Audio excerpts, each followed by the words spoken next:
દેશ વડાપ્રધાન નરેન્દ્ર મોદીના વિકાસલક્ષી વિઝનને સાકાર કરવા માટે સુરત શહેર સતત સ્માર્ટ સિટી તરીકે આગળ વધી રહ્યું છે। સુરત શહેરના નાગરિકોને વધુ સારી અને આધુનિક સુવિધા ઉપલબ્ધ કરાવવા માટે સુરત મહાનગરપાલિકાને સંસદીય ગ્રાન્ટ હેઠળ આશરે ₹1,53 લાખના ખર્ચે નવા વાહનોની ભેટ આપવામાં આવી છે। પૂર્વ કેન્દ્રીય મંત્રી અને સુરતના પૂર્વ સાંસદ દર્શના ચૌધરીની ગ્રાન્ટમાંથી આ વાહનોના લોકાર્પણ સાથે શહેરની આરોગ્ય, ફાયર અને જાહેર સેવા તેમજ વ્યવસ્થામાં વધુ મજબૂતી આવશે।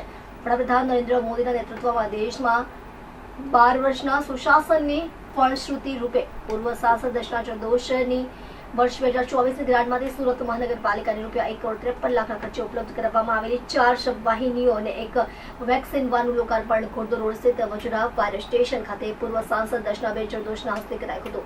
શબવાહિની પ્રતિ વાહન ₹31,35,000ના ખર્ચે ખરીદવામાં આવી હતી। એમ 4 શબવાહિનીઓની ખરીદી પર કુલ ₹1,25 લાખનો ખર્ચ કરવામાં આવ્યો છે, જ્યારે વેક્સિન વાન ₹27,97,000ના ખર્ચે ઉપલબ્ધ કરવામાં આવી છે। આમ બંને મળીને કુલ ₹1,53 લાખનો ખર્ચ કરવામાં આવ્યો છે। આ પ્રસંગે પૂર્વ સાંસદ દર્શનાબેન ચૌધરીએ જણાવ્યું હતું કે નાગરિકોને આરોગ્ય અને માનવ સેવા સાથે જોડાયેલી વધુ સુવિધાસભર અને સમયસર સેવાઓ ઉપલબ્ધ કરાવવાનો સતત પ્રયાસ કરવામાં આવી રહ્યો છે। નવી શબવાહિનીઓથી જરૂરિયાતમંદ પરિવારને અંતિમ વિધિ સંબંધિત સેવા વધુ સુલભ બનશે, જ્યારે વેક્સિન વાન શહેરના વિવિધ વિસ્તારોમાં રસીકરણ કામગીરીને વધુ અસરકારક અને ઝડપી બનાવવામાં સહાયક બનશે। તેમણે ઉમેર્યું હતું કે જનહિત માટે ઉપલબ્ધ થતી આવી સુવિધાઓ શહેરના આરોગ્ય માળખાને વધુ મજબૂત બનાવવામાં મહત્વપૂર્ણ સાબિત થશે અને સામાન્ય નાગરિકોને તેનો સીધો લાભ મળશે। આ પ્રસંગે સુરત શહેર સંગઠન પ્રમુખ પરેશ પટેલ, સુરત મહાનગરપાલિકાના અધિકારીઓ, જનપ્રતિનિધિઓ સહિત આગેવાનો ઉપસ્થિત રહ્યા હતા।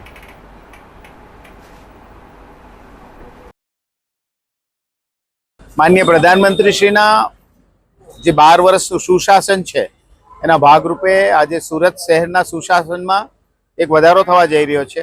અમારા પૂર્વ સાંસદ દર્શનાબેન ચૌધરીની ગ્રાન્ટમાંથી આજે સુરત શહેરને 4 એસી શબવાહિનીઓ અને એક વેક્સિન વેન મળવા જઈ રહી છે। આ વેક્સિન વેનની જરૂરિયાત એટલા માટે છે કે પૂરા શહેરમાં જે કંઈ પણ અમારા પ્રાથમિક સુવિધા કેન્દ્રો છે ત્યાં જ્યારે વેક્સિન પહોંચાડવાની હોય ત્યારે એને વાતાનુકૂલિત વાહનની અંદર એ વેક્સિનો પહોંચાડવા માટેની આ વ્યવસ્થા આજે ઊભી થઈ છે।